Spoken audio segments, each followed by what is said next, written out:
Hey, nonsense time. Nonsense. We're back in the nonsense.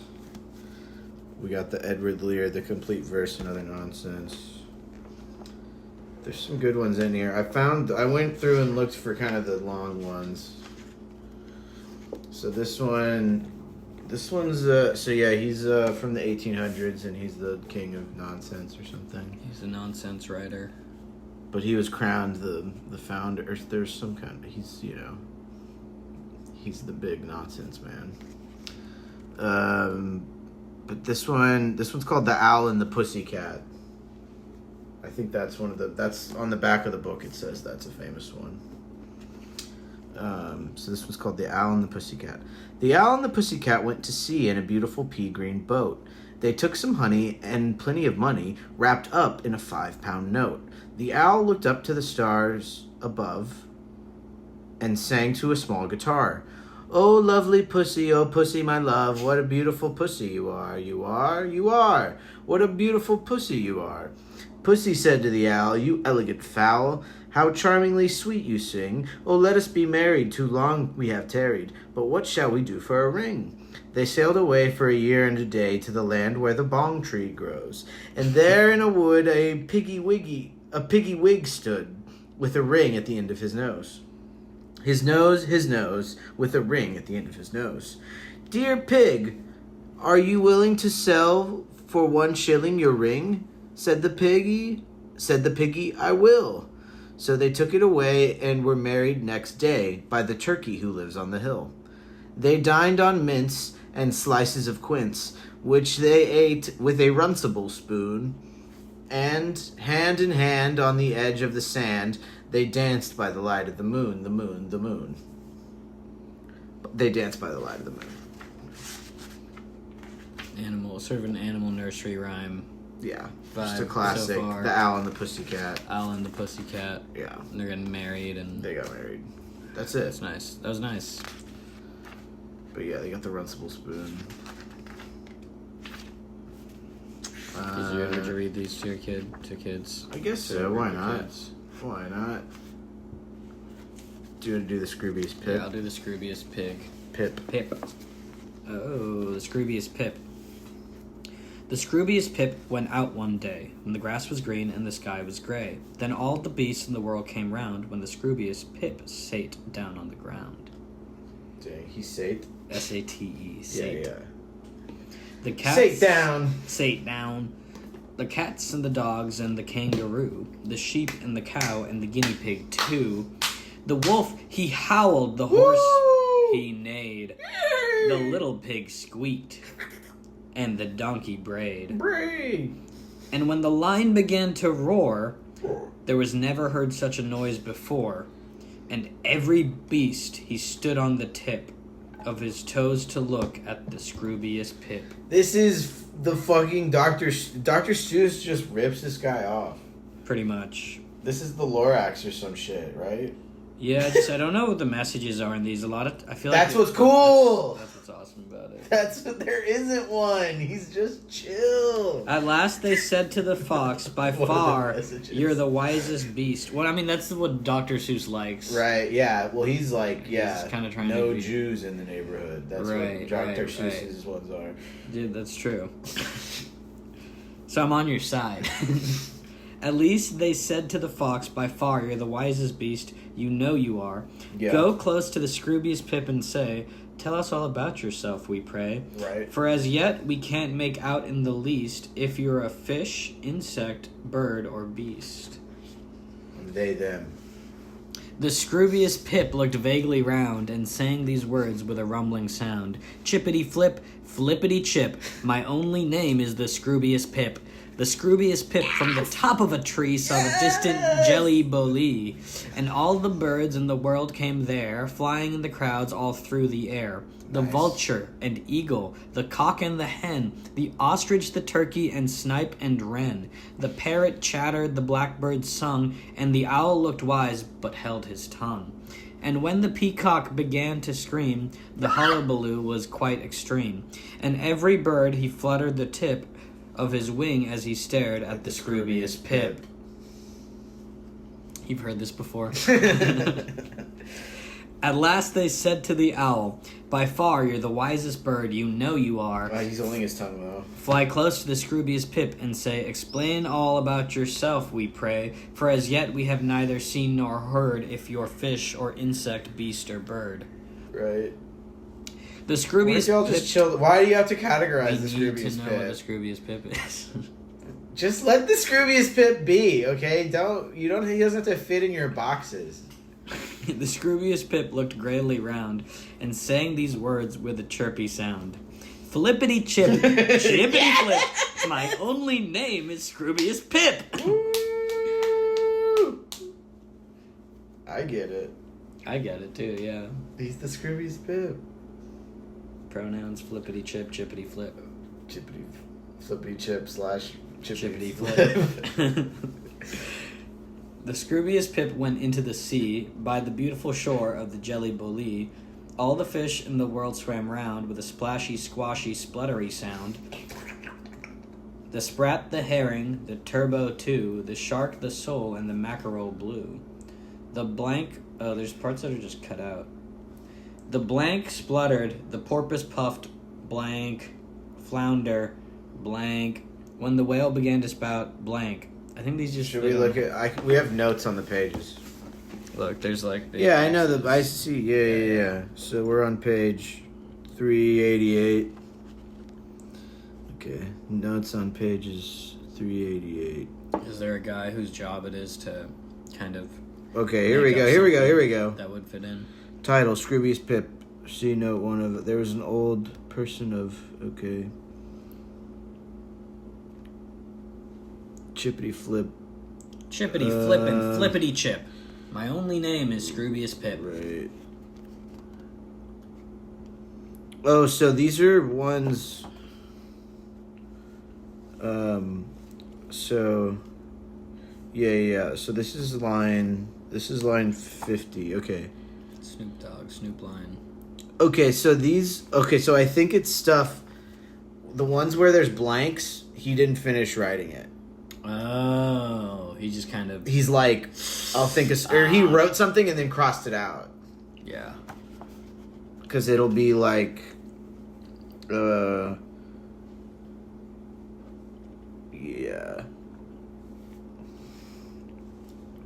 I don't know, yeah. Here's, see, I'll try to come up with one.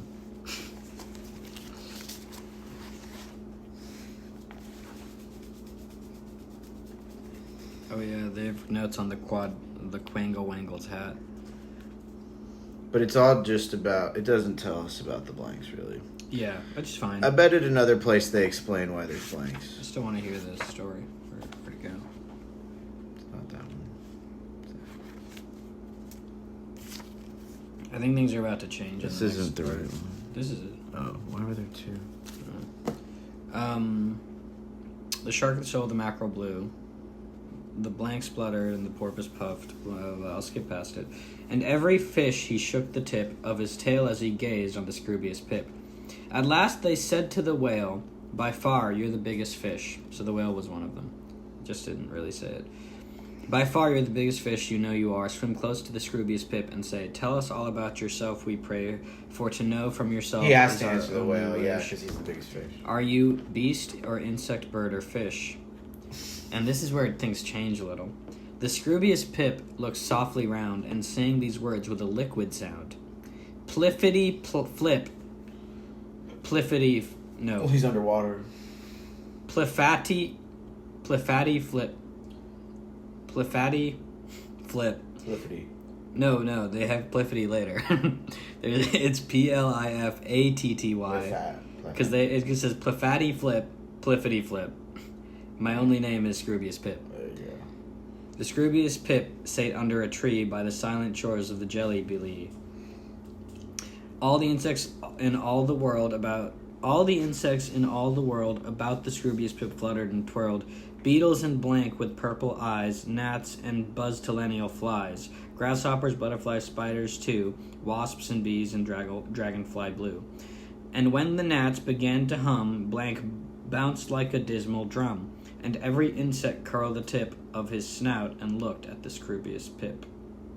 Oh, I messed that one up rhythm-wise, but... Anyways, the insects show up. At We'll have to answer who's the biggest insect. Well, it's not about the biggest insect. It's about the wisest insect. The mantis. By far, ant, you are the wisest insect. You Ant? know you are. At last, they said the ant. Nice. By far, you are the wisest insect. You know you are. Creep close to the Scroobius Pip and say, tell us all about yourself. Creep close, son. For we can't find out and can't tell why if you're beast or fish or bird or a fly. Nice, it did change. The Scroobius Pip turned quickly around and sang these words with a whistly sound. Whizzby whip, my only name is Scroobius Pip. Then all the beasts that walk on the ground danced in a circle round and round, and all the birds that fly in the air flew round and round in a circle there, and all the fish and the jelly bellies swam in a circle about the sea, and all the insects that creep or go buzzed in a circle to and fro. And they roared and sang and whistled and cried, till the noise they heard from side to side. Chippity tip, its only name is the Scroobius Pip. So they got it. So they accepted it, yeah, they're into it. That's good. Okay. Are there any of those Indian ones? Yeah, I was gonna do those next. That sounds good. See how many of them I can. Because then there's also the Cummerbund, an Indian poem. So That sounds good. So yeah, these are Indian limericks. There was an old man of Narkunder, whose voice was like peals of loud thunder. It shivered the hills into colocynth pills, and destroyed half the trees of Narkunder. Wow. Okay, let me try this one again. Okay, bark under. Okay. There lived a small puppy in Narkunda, who sought for the best tree to bark under. Under? Which he found and said, now I can call out bow wow underneath the best cedar in Narkundar.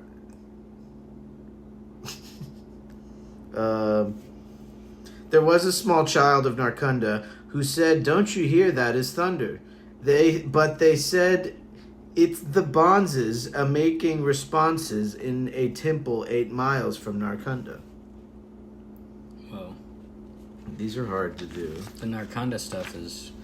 There was an old man of Tiog who purchased that Narkunder dog, whom he fed on the hills with those colocynth pills till he wholly ran off from Tiog. There was an old man of Mahaso who sang both tenor and basso. Nice.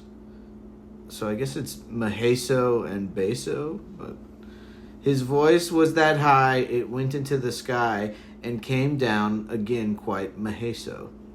Make no sense. There is an old person really of Fagu. Fagu who purchased a ship and its cargo. Cargo. When the sails were all furled, he sailed all round the world and returned all promiscuous to Fagu. That one just said Fagu twice. Yeah. Cargo. That's how they all are. Yeah. None of some them really are rhyme. like- They only rhyme in the second line. Yeah, and then they don't, and then they just use the There same was an word. old man in a Tonga who said, if this ride lasts much longer, between shaking and dust, I shall probably bust and never ride more in a No, Tonga. Tonga. It rhymes the first word with the last word. Yeah. They're a little irritating because of that. Yeah. It's a not little, really.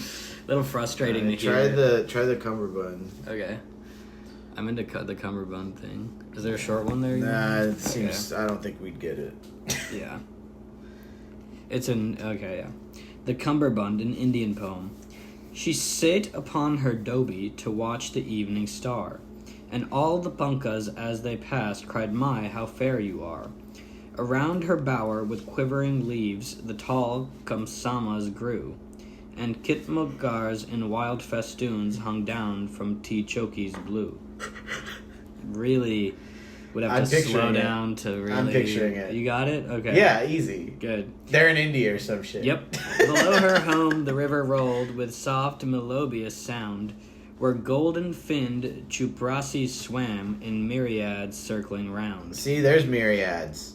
He's Yeah. using it right.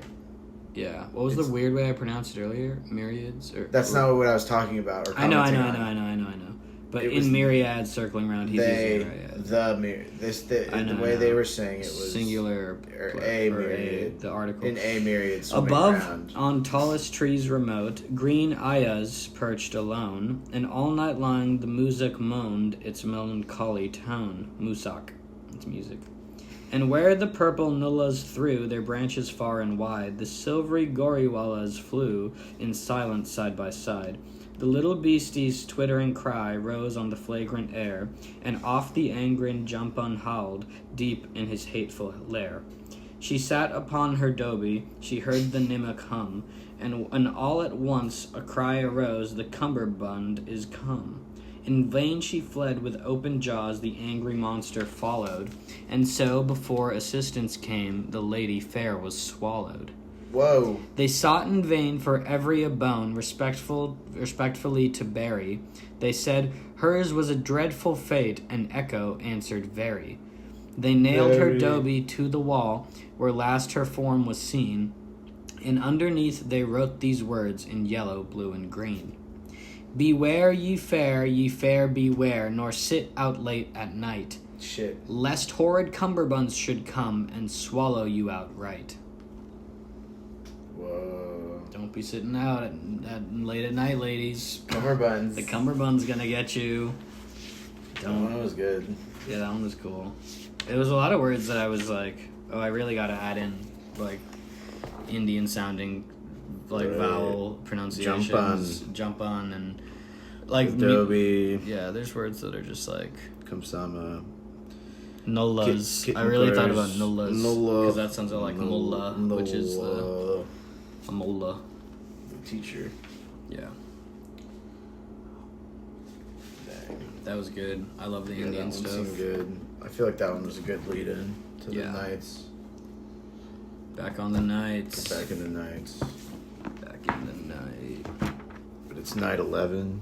Yeah, night 11. And it was the last thing that happened was there were these guys at this party, and then they were like... Recapping it is always good. It's like if you're gonna read Arabian Nights, or you're gonna just even talk about it, it's always good to recap. Yeah, the recap, it's like King of the Hill, where when you explain what happened, you're like, that's crazy. That's crazy. And then they were all at the party, and then they were asking too many questions or something. They brought out the dogs. And then these dudes came out. And like kidnapped them or something. Yeah, that was the last thing that happened. Is the guys that were just chilling at the hot ladies' houses got kidnapped. Yeah. Well, the hot ladies were like whipping. Well, new guys showed up who just had a mustache, like a really big mustache. Yeah. It's coming. And then I think they put them all in a bag together or something, or they're taking them to a third location or something. Yeah. But we'll see. But you never know where you're gonna hop. Who's gonna be telling a story eventually? You don't know where the frame is really, or which frame you're in. Even. But we'll see. Night 11. Morning now dawned, and Shahrazad broke off from what she had been allowed to say. Then, when it was the 11th night, she continued. I have heard, O auspicious king, that the girl laughed in spite of her anger. She then wept up to the men and said, Tell me about yourselves, for you have no more than 1 hour to live. And I just remember there's like 3 guys with cool scars, right? Isn't that a big... Yeah, or they're like dervishes. There's some dervishes. They're clean shaven except for their mustaches. They all have a story to tell. Scar. Yeah, on their eye. But it's like different eyes or something. There's some difference. Yeah. Okay, back on it. Tell me about yourselves for real. You have no more than 1 hour to live, and were not people of rank, leaders or governors among your people, you would not have been so daring. Damn you, Jafar, the Caliph said. Jafar showed up with the king. The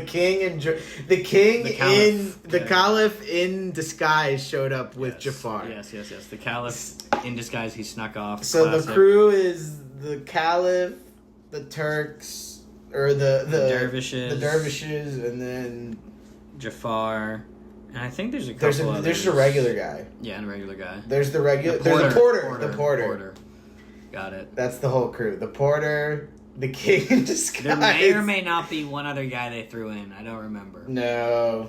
It's really hard to tell. Those are the dervishes. No, I know about the dervishes. Sometimes they just, like, sneak a guy in really Right, quick, yeah. so you never know. Damn you, Jafar, the Caliph said. Tell her about us, or else we shall be killed by mistake, and speak softly to her before we become victims of misfortune. That is part of what you deserve, replied Jafar. This one goes out to all the victims of misfortune out there. Hey, but the Caliph shouted at him, there is a time for joking, but now is when we must be serious. Wow. The lady that then went to the dervishes and asked them whether they were brothers. No, by God, they said. That's we are racist, only bro. fakirs. What the fuck did you just say? Are we brothers? Fuck off. No, we're not brothers. No, we're not brothers. We are only fakirs and foreigners. Fakirs. Fakirs. I don't think it'll be in there, but try it. Might be anyway. I'd try it anyways, yeah. Seems like not, and... Okay, yeah. I mean, it's going to be spelled a little different, but it'll be there.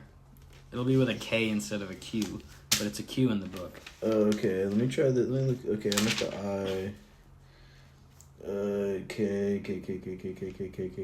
K. Oh yeah, it's it's a dervish. Yeah, I found a Muslim mendicant dervish, Yeah. itinerant Hindu ascetic or wonder worker. We are only... But also, in certain cultures, an imposter or a swindler. Oh, for sure. That's what. But it's also just like... That's like a little bit of... That's for racists, racism I guess. stuff. Yeah. Also, if we call you Mexican, it means criminal. Yeah, or Jewy is a word. If we acknowledge that that's a word. Jewy. Anyways, the lady went to the dervishes. We are only fakirs and foreigners. She next asked one of them whether he had been born one-eyed. That's what it is. Yeah, they all have one eye. No, by God, he said, but I have a strange and wonderful story about the loss of my eye, which... Oh, I'm sure you do! Were written with needles on the inner corners of the eyeballs would serve as a warning to those who take heed. That's cool. That's smart. Like Google Glass. If you had a Google Glass that told you, don't do this. The second and third dervishes, when asked, made the same reply, and then they said, by God, lady, each of us comes from a different country, and each of us is the son of a king and is a ruler over lands and subjects. She turned to them and we said, each have our own backstory, so... Each of you is to tell his story and explain why he came here, and he can then touch his forelock and go on his way. How do you spell forelock? Forelock. What do you think that means? Just like the front... Your mustache? Touch his forelock. Is that your mustache? Forehead, I would think, no. But there's a lock. Forelock. Isn't it some hair? Touch his forelock. This is my son, Forelock. Forehand. Forelock. Forelock or not forelock? A lock of hair growing from the front of the head. Oh, the forelock. Forelock. Okay, and put that in the same category as tonsure and other haircuts that are old and weird and forelock. Crazy looking. And I thought they didn't have it, but I guess they do. Yeah. They have one forelock. Yep. Anyways, you're going to touch your forelock and go on your way. The first to come forward was the porter, who said, Lady, I am a porter, and this girl who bought you your provisions told me to carry them for the wine seller to the fruitier, and from the fruiterer to the butcher, and from the butcher to the grocer, and from the grocer to the sweetmeat seller and the perfumer, and then here. Yeah. You know what happened to me with you? This is my story. Bitch. And that's all there is. The girl laughed and said, touch your forelock and go. By God, he said, I'm not going to leave until I've heard the stories of my companions. Yeah, I want to hear the stories. The first dervish came forward. I'm not leaving and until I said, hear the stories. Here's the first dervish. Lady, know that the reason why my chin is shaven and my eye has been plucked out is that my father was a king who had a brother, also a king, who reigned in another city. His son and I were born on the same day. Years later, when he had grown up, I had got into the habit of visiting my uncle every so often, and I would stay with him for some months. My cousin treated me with the greatest generosity and would kill sheep for me and pour out wine that he strained for me. That's so chill. Yeah, that sounds like a good cuz. Once, when we were sitting drinking and were both under the influence of the wine, he said to me, Cousin... What if we switch? Where do you think he's going to go? Switch places. There's something that I need from you. Switch places. Please don't refuse to do what I want. Kiss. Could get sexual. I shall obey you with pleasure, I said. What? After binding me, Excuse me? With the most solemn of oaths. He got up straight away and left for a short while. Back he that came then with a lady, veiled, perfumed, and wearing the most expensive of clothes, who stood behind him as he turned to me and said, "Take this woman, and go ahead of me to such and such a cemetery, a place that I recognized from his description. Take her to the burial enclosure and wait for me there." Okay. Done. TaskRabbit. Yeah. Okay, I'm here. Okay, I have the woman. I'm here. Just texting. Here. We're at the cemetery. Here. Because of the oath I had sworn, I could not disobey him or refuse his request, so I went off with the woman and we both went into the enclosure.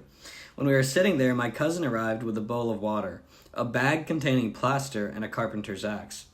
Taking this axe, he went to a tomb in the middle of the enclosure and started to open it up, moving its stones to one side.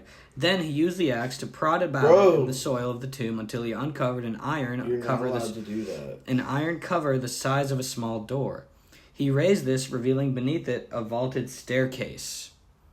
Turning to the woman, he said, "It's like Mad Eye Moody." Yeah. Because he also has one eye. Turning to the woman, he said, "Now you can do what you have chosen to do," at which she went down the stairs. Now you can do what you've chosen to do. My cousin then looked at me and said, "In order to complete the favor that you are doing me, when I go down there myself, I ask you to put back the cover and to replace the soil on top of it as it was before. Use the mortar that is in this bag and the water in the bowl to make a paste, and coat the circle of the stones in the enclosure so that it looks as it did before without anyone being able to say, 'The inner part is old, but there is a new opening here.'" I've been working on this for a full year, and no one but God knows what I've been doing.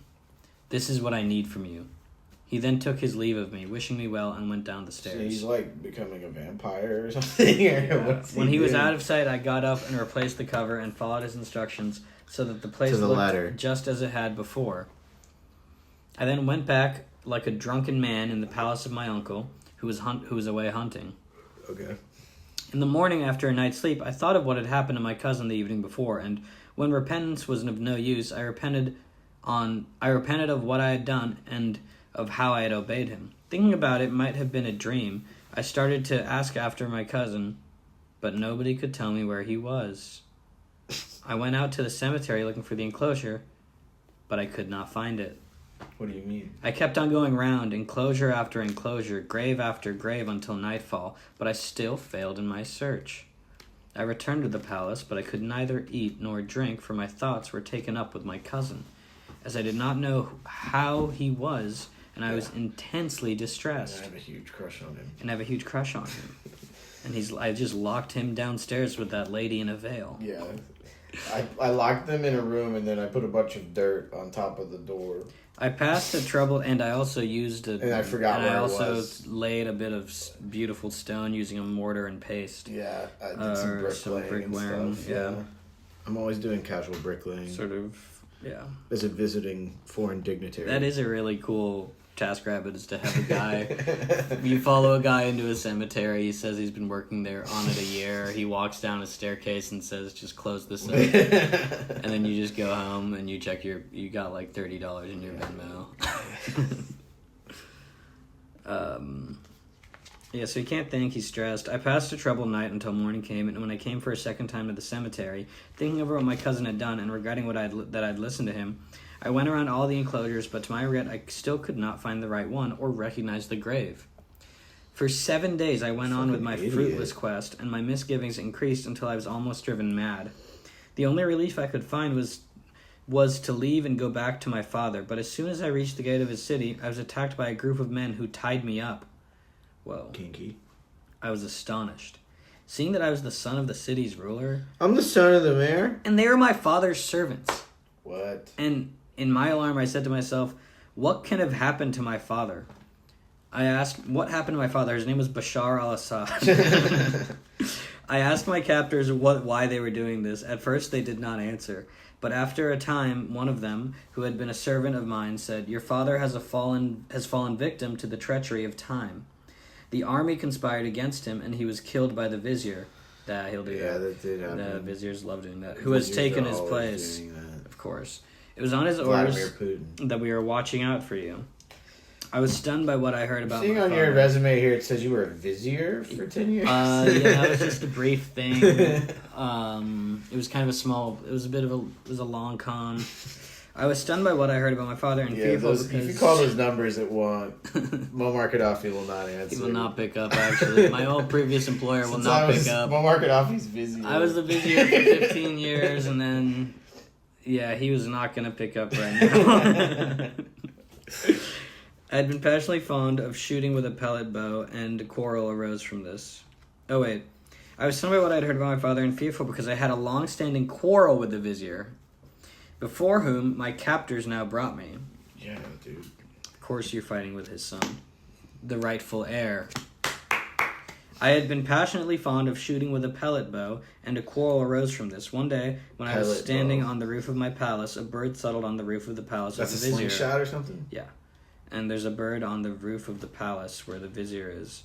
I intended to shoot it, but the pellet missed, and, as had been decreed by fate, it struck out the eye of the vizier. This was like the proverb expressed in the old lines. We walked with a pace that was decreed for us, and this is how those under fate's control must walk. A man destined to die in a certain land will not find death in any other. Oh. Those are the old lines. Yeah. When the vizier That's lost why his I can't eye... go to Afghanistan, because I'm destined to die in Afghanistan. When the vizier lost his eye, he could not say anything because my father was the king of the city, and this was why he was my enemy. Yeah, that makes sense. Yeah, we get it.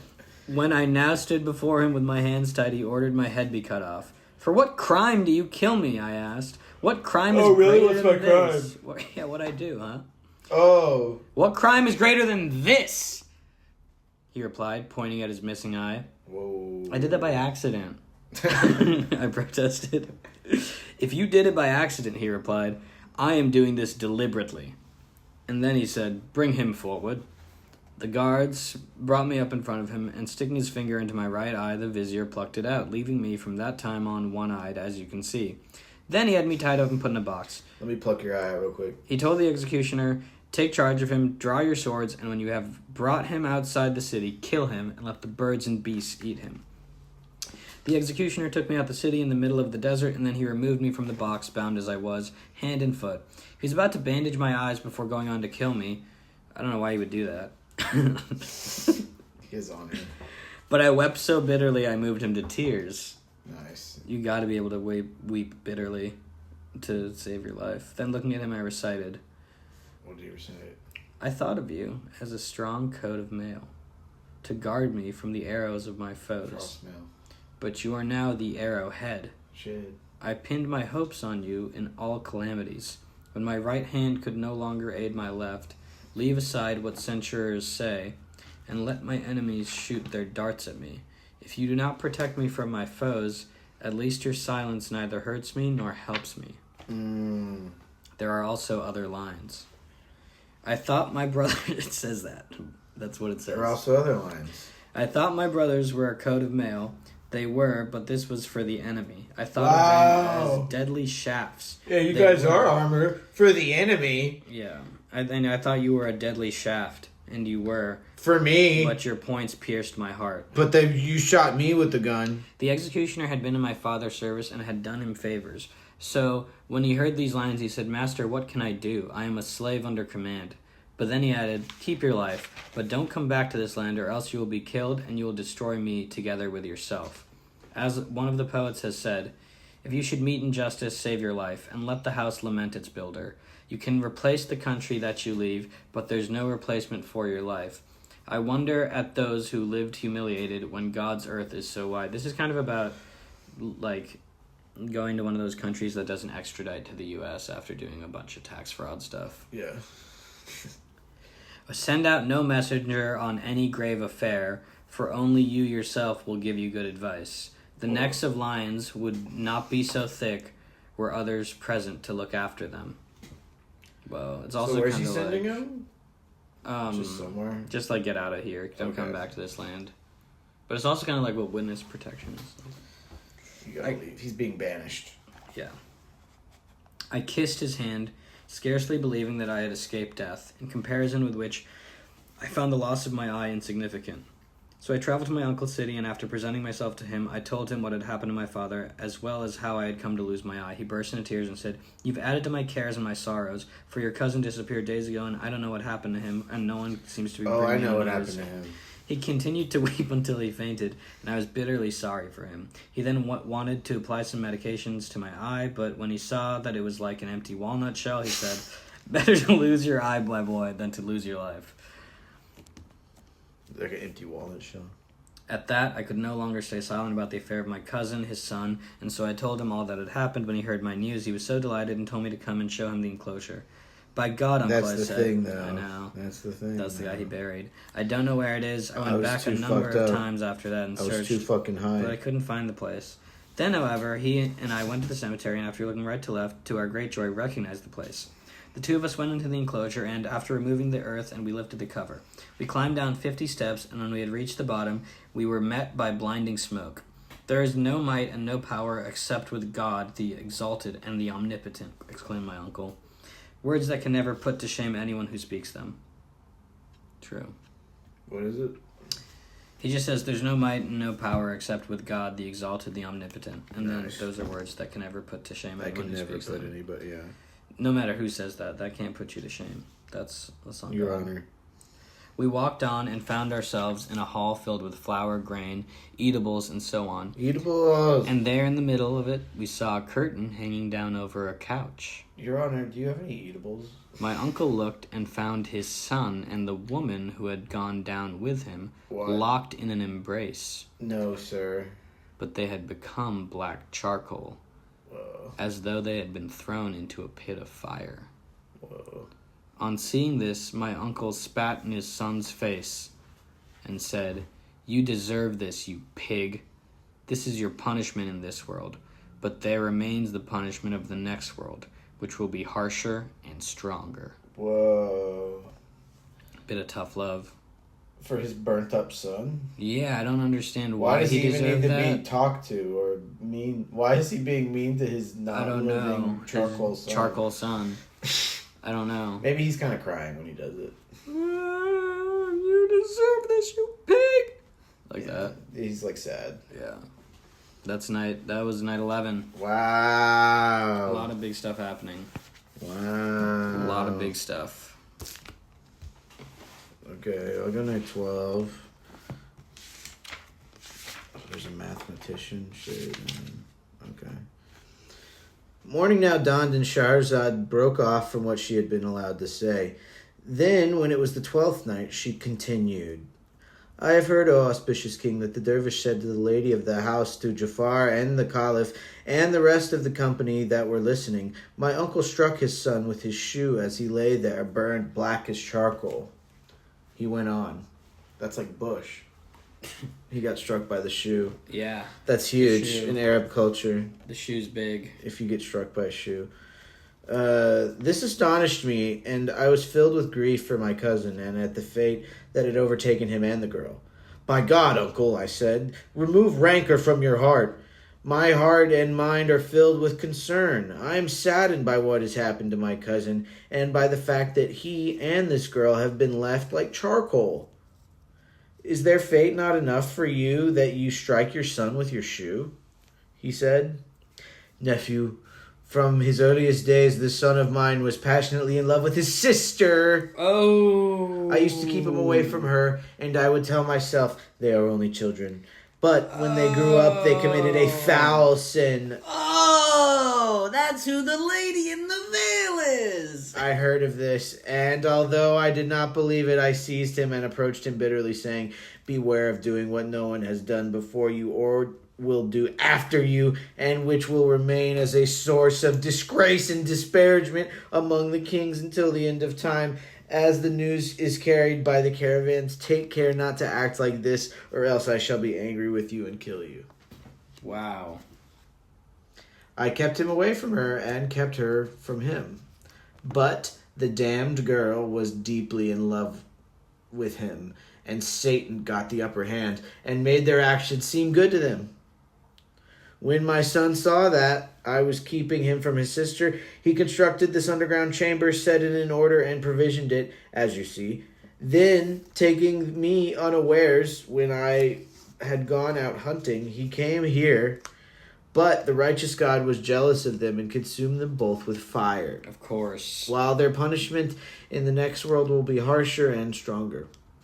Yeah, man, don't sleep with your sister or the righteous God will burn you to crisp. Yeah, you'll go charcoal style. Charcoal style. He then wept, and I wept with him. And he looked at me and said, "You are my son in his place." I thought for it. He's like, "Okay, wait, do I have any other... Wait, is one of my cousins hot? You are my son. Are all my other cousins super hot, though?" Damn, yeah, because then you're going to want to get with them. I feel like this exact same thing might happen to him. I would get... But he's... Yeah. We'll see. It could probably just won't come up again. Whose story was this again? The first dervish. Okay. There's 3. But his eye got taken out by the vizier. Yeah. Not Jafar. This is no longer the story of that. Or it is, but it's like... It's a little off base. It's a little off tangential. Well, this is the guy... No, he's talking. He was there. But it's not his story about his... This isn't about his eye being removed anymore. It is. He already had it removed. Right. This is a little extra. But he has a whole backstory. Yeah, this is just his backstory now. Separate of the... Right. The reason he was telling the story. Well, we'll see why he becomes a dervish, I guess. Oh, yeah. That's probably going to He hasn't become a dervish yet. That's true. But I don't know what that means, So yeah, you are my son in his place. I thought for a time about this world and its happenings, and of how my father had been killed by his vizier, who had then taken his place, and who had plucked out my eye. And I thought of the strange fate of my cousin. I wept, and my uncle wept with me. Then we climbed back up and replaced the cover and the earth, and restored the tomb as it had been. After which we returned to the palace. Before we had sat down, however, we heard the noise of drums, kettle drums, and trumpets, the clatter of lances, the shouting of men, the clink of bridles, and the neighing of horses. The sky was darkened by sand and dust kicked up by horses' hooves, and we were bewildered, not knowing what had happened. When we asked, we were told that the vizier who had taken my father's kingdom had fitted out his troops, collected men, hired Bedouin, and come with an army like the sands that could not be numbered, and which no one could withstand. They had made a surprise attack on the city, which had proved unable to resist, and which had surrendered to them. After this, my uncle was killed, and I fled to the edge of the city, saying to myself, "If I fall into this man's hands, he will kill me." Fresh sorrows were piled on me. I remembered what had happened to my father and to my uncle, and I wondered what to do. For if I showed myself, the townspeople and my father's men would recognize me, and I would be killed. Yep. The only way of escape that I could find was to shave off my beard. I was about to say. And my mustache, which I did. Guys. And after that, I changed my clothes and went out of the city. I then came here, hoping that someone might take me to the commander of the faithful, the Caliph of the Lord of creation, so that I might talk to him and tell him the story of what had happened to me. So what had happened... Is there a difference between a guise and a disguise? Disguise. I think it's... Because when you say someone's in a guise... just a typical guise. A disguise is... with an intention? Dishonest. Yeah, there's an intention behind it. Versus but a you guise. can just have your new identity as a guise as well. If you don't know that you're... You know what I mean? So if you just became... Because he actually is a dervish, but it would be a disguise if he wasn't actually a dervish. Right, so it's just a guise because it's a new think look. so. It's like a new look. But I think you could probably argue either way. But, so that I might talk to him. Okay, to me. I got here tonight and was at a loss to know where to go when I came where this dervish was standing. I greeted him and told him that I was a stranger, at which he said, "I too am a stranger." While we were talking, our third companion here came up to us, greeted us, introducing himself as a stranger. That's how they all met. Yeah. They were standing. They were standing and were like, "We're all strangers."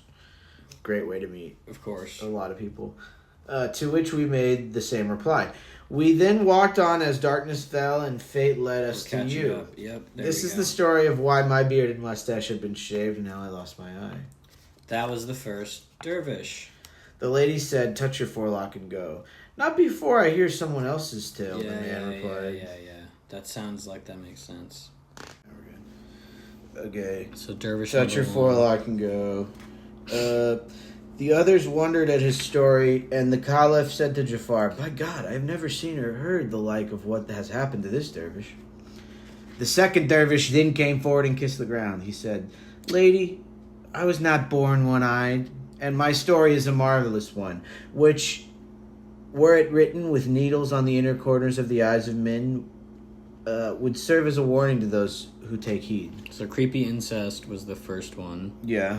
And also, what was the thing about and also him misfire? He shot the pelican, slingshot at the guy's pelican eye. misfire and the creepy incest. You'll shoot your eye out. Christmas story. Oh, yeah. You'll shoot your eye out.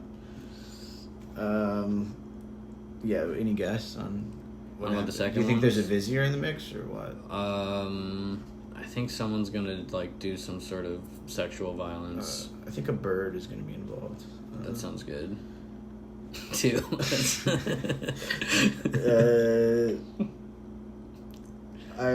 Would serve as a warning to those who take heed. I was a king, the son of a king. I studied the 7 readings of the Quran. I read books and discussed them with men of learning. I studied astronomy, poetry, and all other branches of knowledge until I surpassed all the people of my time, while my calligraphy was unrivaled. My fame spread through all lands and amongst all kings. So it was that the king of India heard of me, and he sent a messenger to my father, together with gifts and presents suitable for royalty, to ask for me. My father equipped me with 6 ships, and after a full month's voyage, we came to land. We unloaded the horses that we had taken on board with us, and we loaded 10 camels with presents. But he had only traveled a short way when suddenly we saw a dust cloud which rose and spread until it filled the sky. After a while, it cleared away to show beneath it 50 mail-clad horsemen with scowling lions. Whoa. And on closer inspection, we could see that they were Bedouin highwaymen. When they saw our small numbers and that we had 10 camels laden with gifts for the king of India, they rushed at us with leveled lances. We gestured to them with our fingers and said, We are envoys on our way to the great king of India, so do not harm us. We don't live in his country, they told us, and are no subjects of his. Then they killed some of my servants, while the rest took flight. I was badly wounded, and I too fled, but the Bedouin did not pursue me, being too busy sorting through the money and the gifts we had brought with us. Having been cast down from my position of power, I went off with no notion of where I was going, and I carried on until I reached the top of a mountain, where I took refuge in a cave until daybreak. I continued traveling like this until I came to a strong and secure city, from which cold winter had retreated, while spring had come with its roses. Flowers were blooming, there were gushing streams, and the birds were singing. Flowers were blooming, they were gushing. They were gushing. The birds, they were singing. It fitted the description of the poet. A place whose citizens are subject to no fear, and safety is the master there. For its people, it is a decorated shield, its wonders being plain to see. Wow, beautiful. Like a shield. Yeah.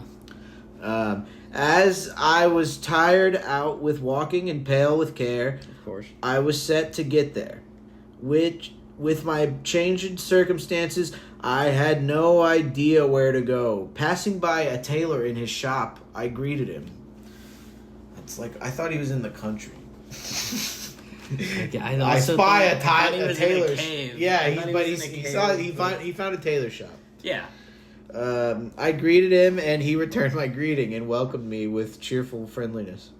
When he asked me why I had left my own country, I told him what had happened to me from the beginning to end. He was sorry for me and said, Young man, don't tell anyone about yourself, as I am afraid lest the king of this city might do you some harm, as he is one of your father's greatest enemies and has a blood feud with him.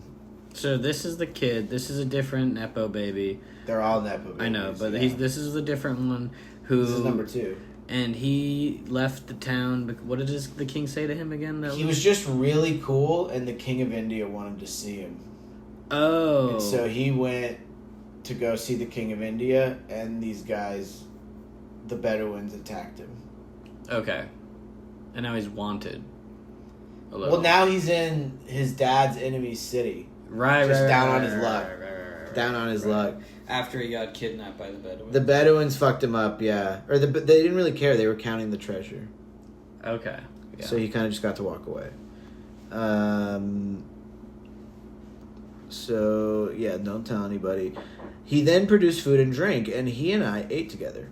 I chatted with him that night, and he gave me a place to myself at the side of his shop, and fetched me what I needed in the way of bedding and blankets.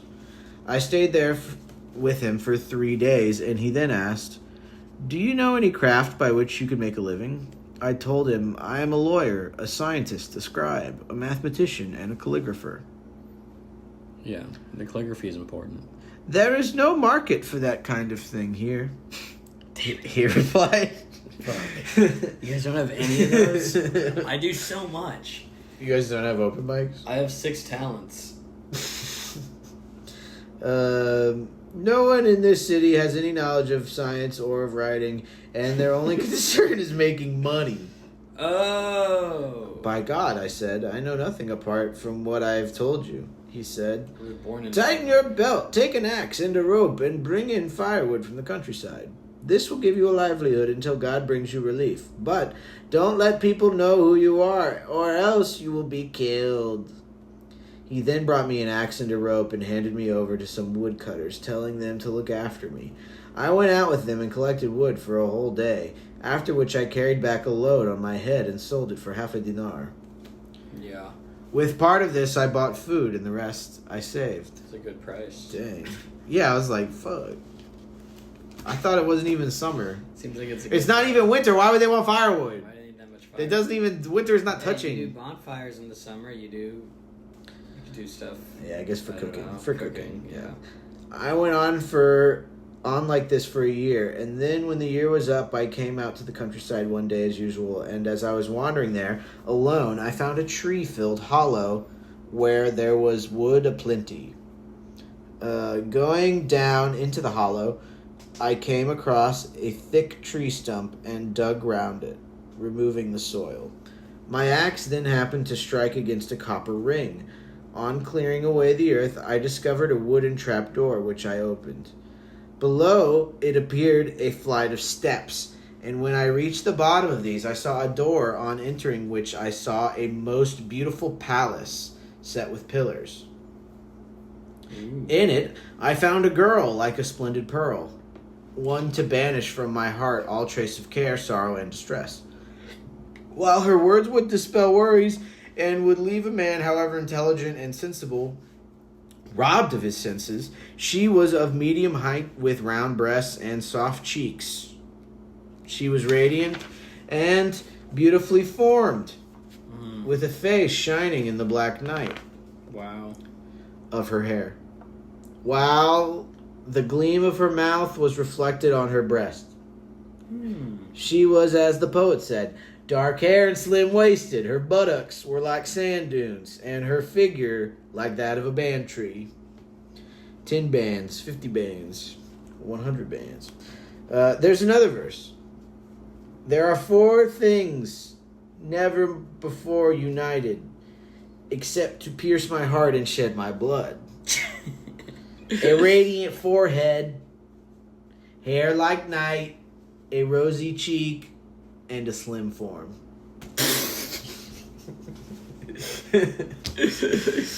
Those are stuff like rappers say. Yeah, this is pretty much He's Drake. pretty much Yeah, saying yeah. like some stuff rappers Stuff say. about the slim form. Yeah.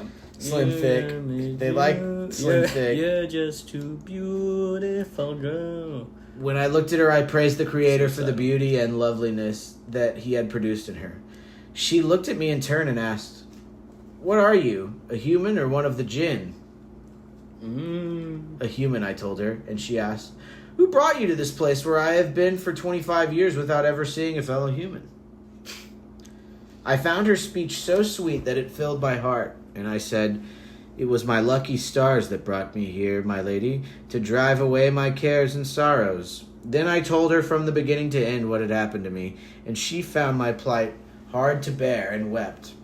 I, for my part, she said, will now tell you my own story. Ooh. You must know that I am the daughter of King Ifthamus, Yeah. Lord of the Ebony Islands. He had given me in marriage to my cousin, but on my wedding night I was snatched away by an Ifrit named Jurgis, son of Rajmus, the son of the maternal aunt of Iblis.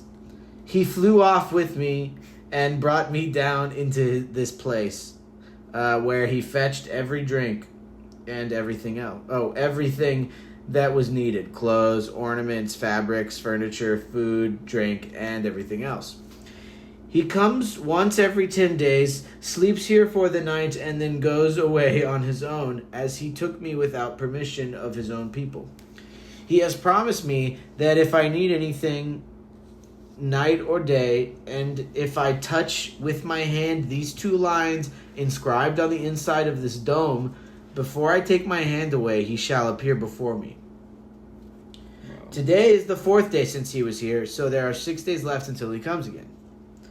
Would you like to stay here with me for 5 days, and you can leave 1 day before he returns? Yes, Yes. I replied. How splendid it is when dreams come true. Wow, what an offer. Yeah. You get to stay in the cool genie lamp. Yeah. This made her glad, and rising to her feet, she took me by the hand and led me through an arched door to a fine, elegant bath. When I saw this, I took off my clothes, and she took off hers. Whoa. After bathing, she stepped out and sat on a bench with me by her side. Then she poured me out wine flavored with musk and brought food. We ate and talked until she said, "Sleep, rest, for you are tired." Vibes are good. Forgetting all my troubles, I thanked her and fell asleep. When I woke up, I found her massaging my feet. Is this his "God bless you," I said, and we sat there talking for a time. Is this his cousin or is this? It might be. I don't know. That I thought they seems- might have. This isn't. No, there was something else about a cousin, though. Okay. No, she's from the Ebony Islands. Oh, okay, You know, her okay. dad's Iftimus. Right. She sounds. Yeah. Sounds She's a cool. foreign princess. By God, she said, I was unhappy living by myself under the ground with no one to talk to for 25 years. Praise be to God, who has sent you to me. Then she asked whether I would like some wine, and when I said yes, she went to the cupboard and produced old wine in a sealed flask. Manic pixie foreign princess. Yeah. Wow. Genie She's genie prisoner. Y'all are about to get drunk. She then set out green branches, took the wine, and recited, Had I known you were coming, I would have spread my heart's blood o'er the pupils of my eyes. My cheeks would have been a carpet when we met, so that you could have walked over my eyelids. She said that? It's a poem she was quoting, Okay. yeah. She was quoting a poem. When she had finished these lines, I thanked her. Oh, thanks. Someone says a poem. Oh, thank you. Thanks, dude. Thanks. Oh, wow, thanks. Thanks. That was good. Thanks. You want me to walk? You wish you had turned your eyes into a carpet so I wish you could walk on walk my on eyelids, them? man. I just wish you could. Oh, thanks. I wish you could turn Um, my tongue into an elevator and you could. We sat drinking together until nightfall, and I then passed with her a night the like of which I had never known in my life. Wow. When morning came, we were still joining delights to delights, What could go wrong? and this went on until midday. Nice. Paradise. Sounds like paradise. Yeah, the delights to the I hope there's no trouble. I was so drunk that I had lost my senses, and I got up swaying right and left, and I said, Get up, my beauty, and I will bring you out from under the earth and free you from this Ifrit. She laughed and said, Be content with what you have and stay silent. Out of every 10 days, he will have 1, and 9 will be for you. But drunkenness had got the better of me, and I said, I shall now smash the dome with the inscription, Let him come so that I may kill him, for I am accustomed to killing Ifrits. On hearing this, she turned pale and exclaimed, By God, don't do it! Then she recited, If there is something that will destroy you, protect yourself from it. She added more lines, You look for separation, but rein in the horse that seeks to head the field. Patience, for times nature is treacherous, and at the end companions part. She finished her poem, but paying no attention to her words or warning, I aimed a violent kick at the dome. Whoa, he's gonna attack the dome. And that's the end of night 12. Wow. Dang, so tune in next time, I guess, to see what happens. What do you think's gonna happen? He's gotta fight the... now. So, but does he still have his eye? So he's gonna fight He doesn't have the eye anymore already, right? Or Is this this is the the same? third? I think this is the This is second the or second third guy. Still This is the the second guy. How'd the second guy lose his eye? Well, there was one guy who was the vizier. The vizier took his eye out. That's the first guy. This is the second guy. I don't think we've got to where he had his eye. So he's still got his eye. Yeah. And he still has his beard. Right. More Right. importantly. He's not a dervish yet. He's just a guy who's having a good time Yeah. up until he gets. So yeah, he goes to this cool So 9 dream out of and- 10 nights he like gets to hang out with her, right? And then Yeah. once every 10 nights, But she has like a sugar she has to daddy go to her situation with the boyfriend's gym, house. Yeah. And so now he's gonna go and kick down the sugar daddy's door. Pretty much. Symbolically. So he's gonna probably have to meet the sugar daddy. He's gonna fight The sugar daddy will have a story to tell. That's what I'm predicting. I predict the sugar daddy will mention the sugar daddy genie. He's gonna say whore. I'm seeing that he says whore. The genie shows up and says whore. Yeah, he sounds like a pimp for sure. For sure. Dang, night 13 is Night 13 seems lit. lit. Yeah, Yeah, it seems like it's gonna get. I think that's where the sexual violence might be. I was predicting, but who knows? Yeah. Seems like that's a pretty. It's about to get pretty crazy. Yeah, once the Afrits get in the mix, it's like, I don't know, man. So I'm seeing the third dervish doesn't step forward till night 14. So. Good. We're gonna. That means all of All night this 13, next one will be the second dervish. all number 2. Yeah. Good So, stuff. Get excited. Set your calendars.